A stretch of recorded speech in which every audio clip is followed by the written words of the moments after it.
Unang-una, bumabati ako sa 10th World Pandesal Day. Ano? I learned something new today.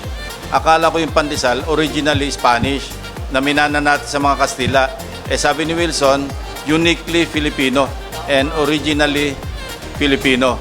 So natatandaan ko lang, ito yung aking memories ng pandesal. Nung maliliit pa kami, hindi pa pinapanganak si Manang Aimee, natatandaan ko, alam mo yung honesty ng mga Pilipino noon, ibabagsak yung pandesal, no? Dalawa yung lalagyan diyan, parang bag, hindi bag yun, lata, na merong patunog. Alam namin, madaling araw, nandiyan na, nagrarasyon na ng pandesal. Ilalapag lang yan sa tarangkahan ng bahay. Hindi nawawala, walang kumukuha, wala pang bayad. Pag ikot uli, saka lang babayaran. Yun yung honesty ng Pilipino na namimiss natin ngayon.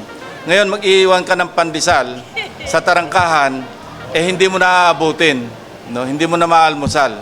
Pero nung araw, ganon talaga kaganda ang buhay natin.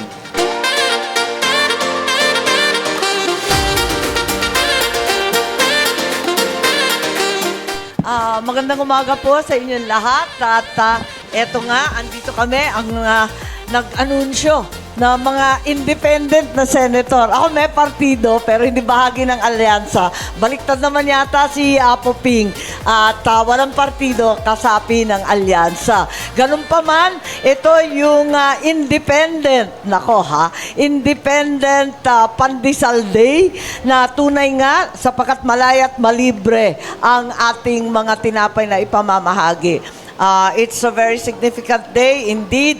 Man does not live on rice alone, but also on bread.